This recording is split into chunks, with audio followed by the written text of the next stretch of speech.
మన రాష్ట్రంలో కనుక తీసుకున్నట్లయితే ఈ యొక్క ఉత్తర తెలంగాణ మండలంలో ఈ యొక్క ఆవాల పంటను సాగు చేస్తూ ఉన్నారు. అయితే మిగిలిన పంటలతో పోలిస్తే ఈ ఆవాల పంటల్లో ఈ యొక్క చీడపీడలు అనేటివి ఎక్కువగా ఆశించవు, కొన్ని మాత్రమే ఆశించి నష్టాన్ని కలగజేస్తాయి.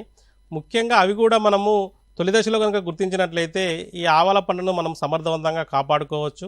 అందులో భాగంగా ఆవాల పంటల్లో మనకు ఈ యొక్క సాఫ్లై అని అంటాము. ఈ యొక్క పురుగు అనేది ఆకులను కొరికి తినివేయడం వల్ల నష్టం అనేది వాటిల్లుతుంది.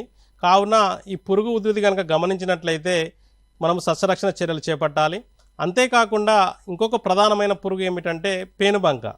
ఈ ఆవాల్లో పేనుబంక ఉధృతి కూడా ఎక్కువగా వచ్చే అవకాశం ఉంటుంది.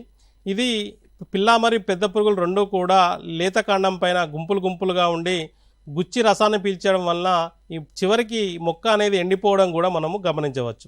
ముఖ్యంగా ఈ రెండు మాత్రమే ఈ యొక్క ఆవాల పంటను ఆశించి నష్టాన్ని కలగజేస్తున్నాయి. కావున ఈ యొక్క సాఫ్లై కానీ అదేవిధంగా ఈ యొక్క పేనుబంకను నివారించుకోవడానికి ఈ యొక్క ఎసిఫేట్ అనే మందును 1.5 గ్రాములు లీటర్ నీటికి కలిపి కనుక పిచికారీ చేసుకున్నట్లయితే ఈ రెండు పురుగుల బారి నుంచి మనము ఆవాల పంటను కాపాడుకోవడానికి ఆస్కారం ఉంటుంది. ముఖ్యంగా ఈ యొక్క ఆవాల పంట అనేది మనకు తక్కువ కాలపరిమితి కలిగిన పంట కావున ఈ యొక్క రసాయనిక మందులను సాధ్యమైనంత తక్కువగా పిచికారీ చేసుకున్నట్లయితే మనకు ఉపయోగకరంగా ఉంటుంది.